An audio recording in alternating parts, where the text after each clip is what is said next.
qu'il les choisira là. Ok, on a Tibi également sur Skype.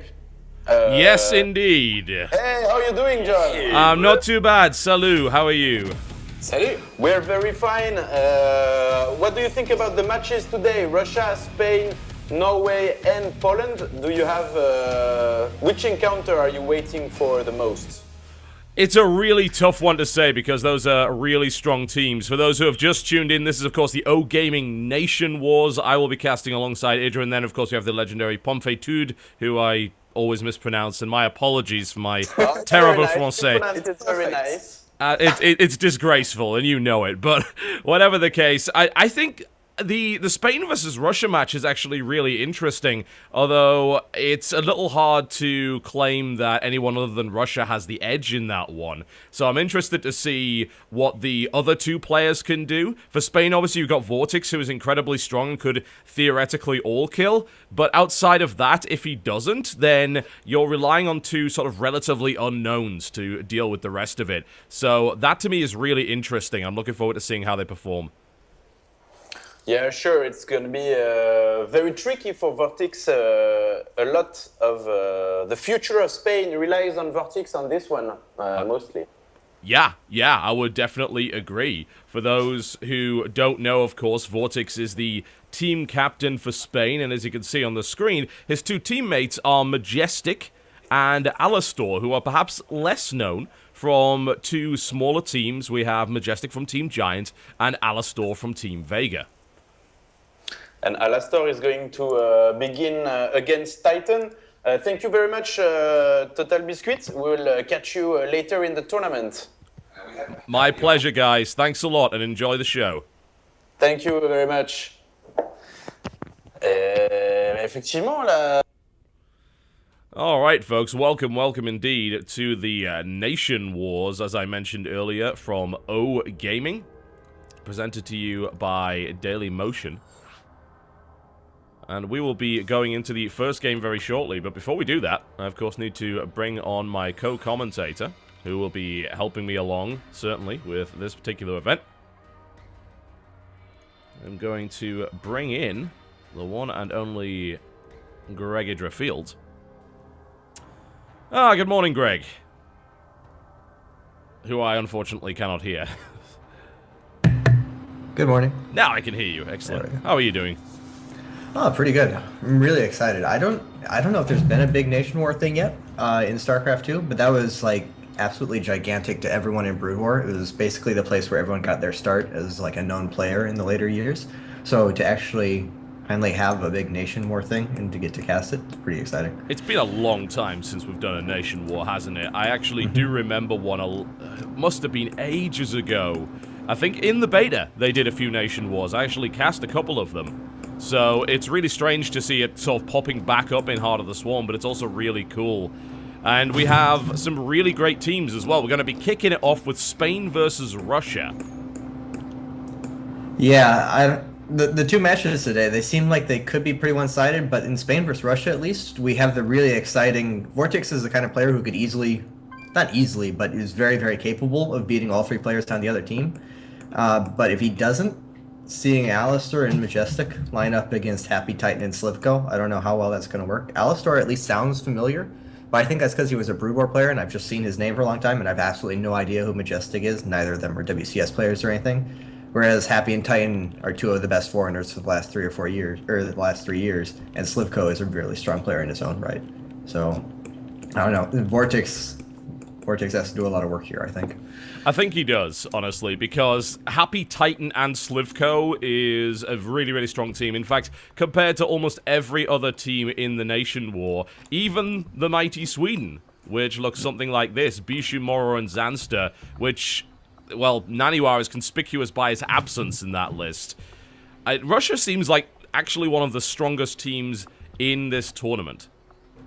Yeah, Poland, I think, might be a little bit underrated as well. Dystar, Mana, Nurture. That is a pretty good lineup, come to think of it, yeah. But Russia, I'd say, maybe the favorites. I don't know. I don't think you can really call an absolute favorite for the tournament.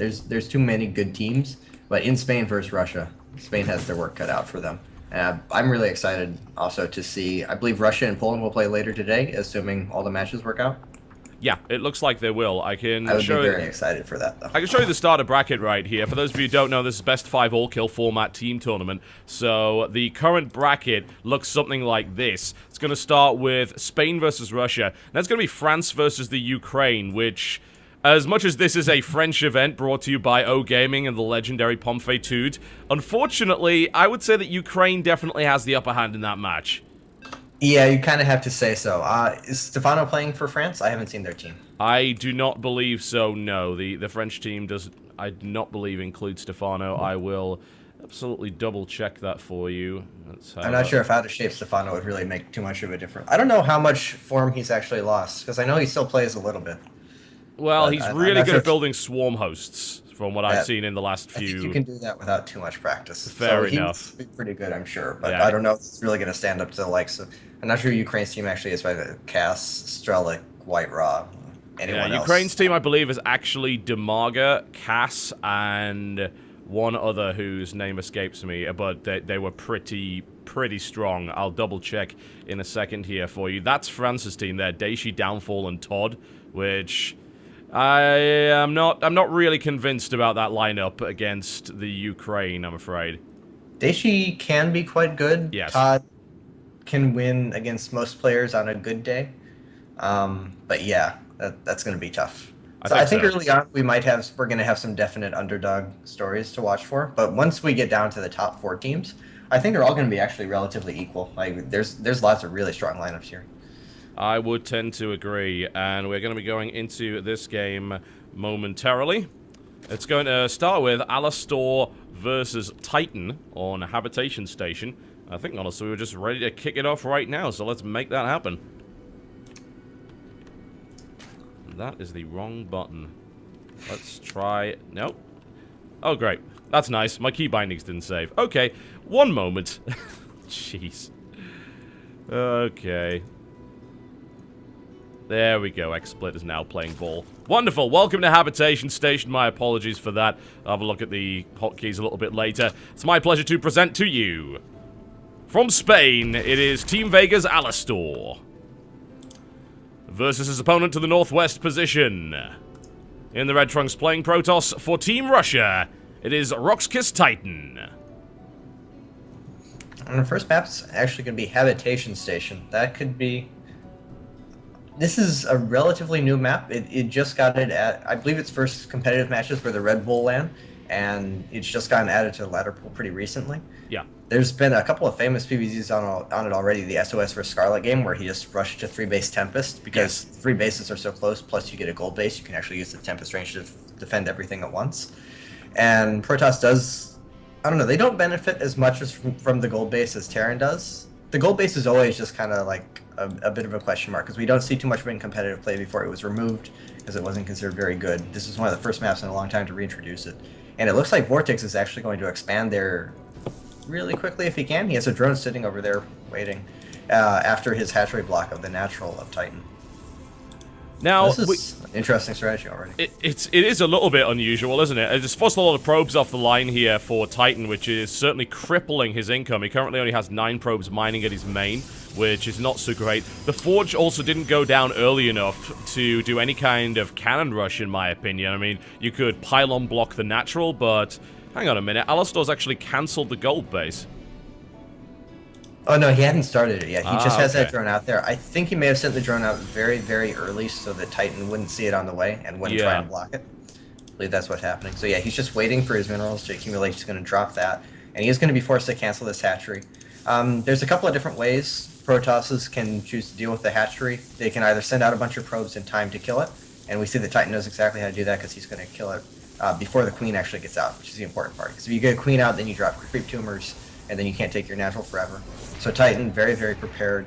He understands how to deal with this, and he's actually going to do a cannon rush, but Alastor sees it immediately and has 4 lings on the way. But if he gets a pylon block up, he's going to be able to, he's just going to be able to cancel the expansion. Link won't get there in time to deal with the pylon block.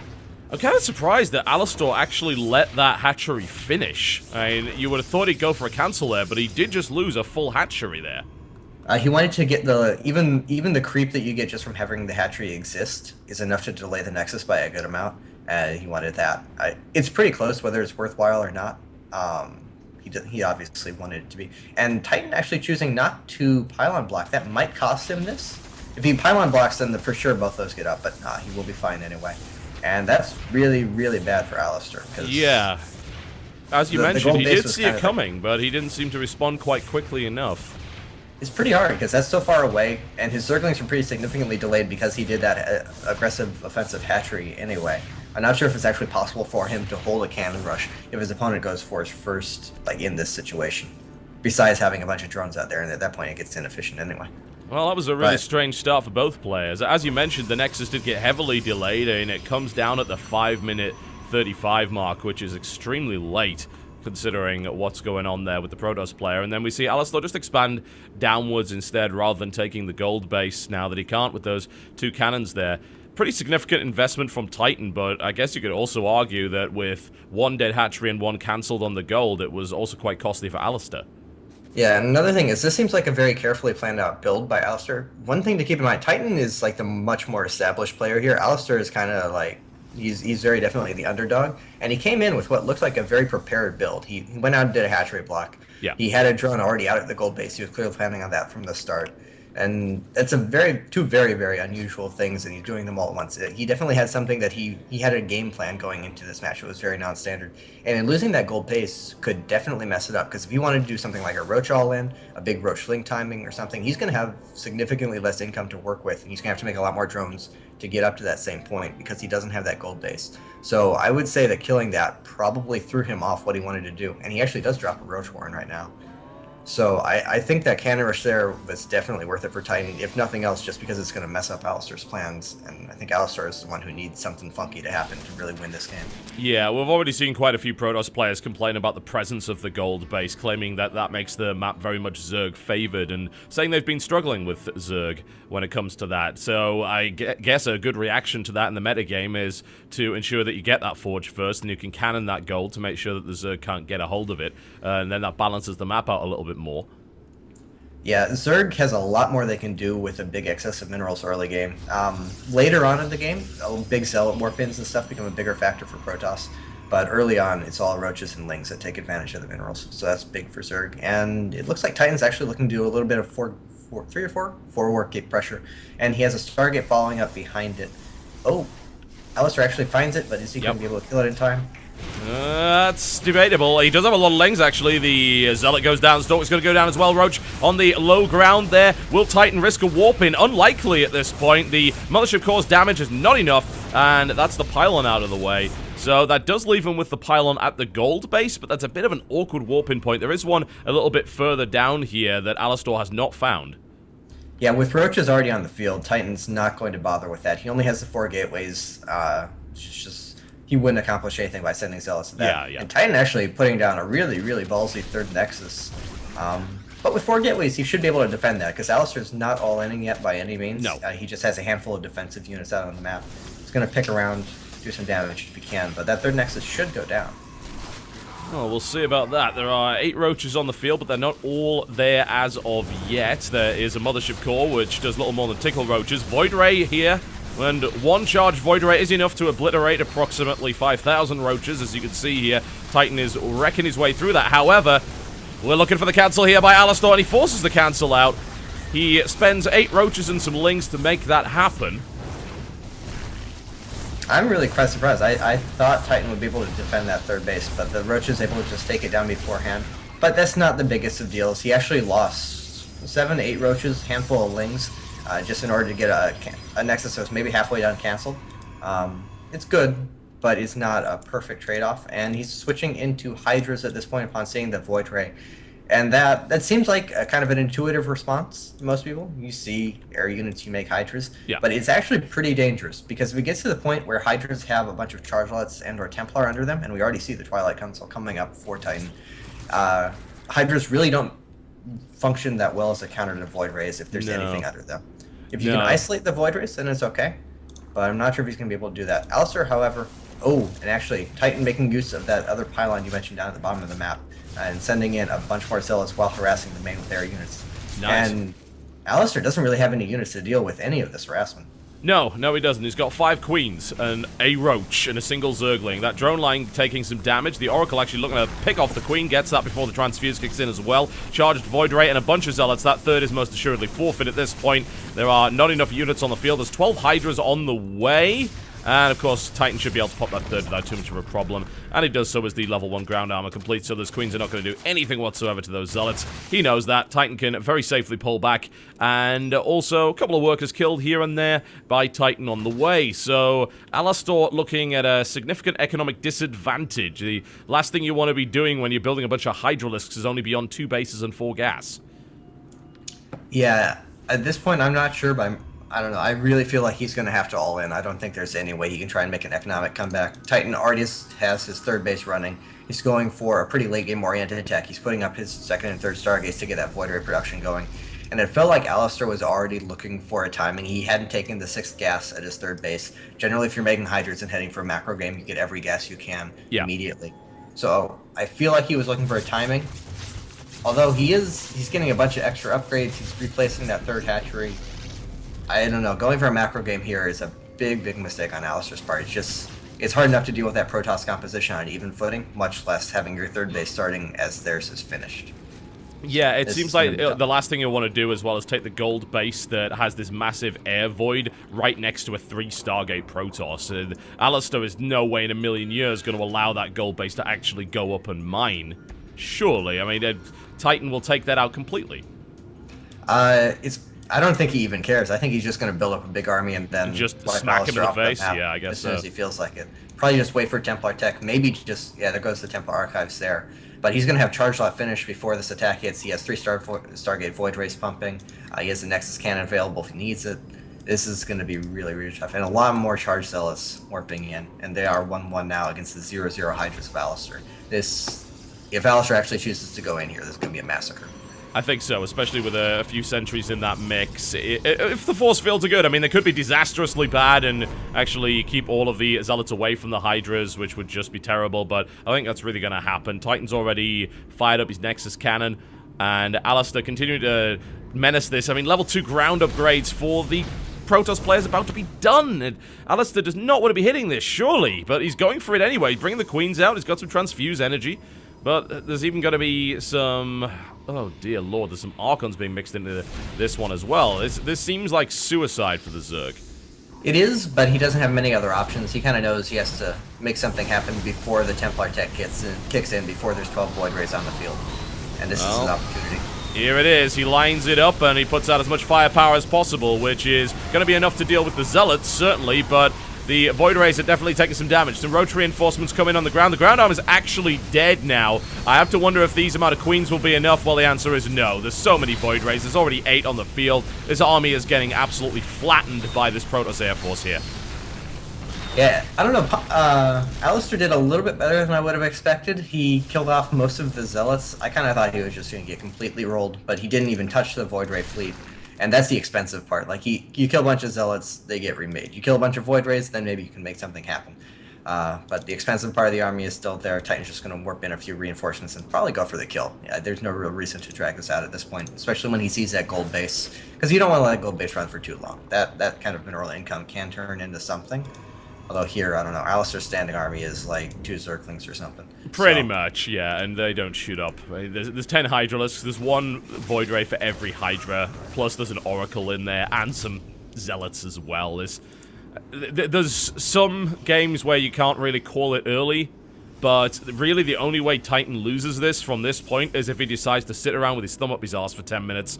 Aside from that, Alistair doesn't have anywhere near enough to stop that many Void Rays. Yeah, and Titan is playing it super safe. He's taking that gold base, which is going to translate into 10 gateway production under the already existing massive Void Ray fleet. He's getting Psystorm and everything.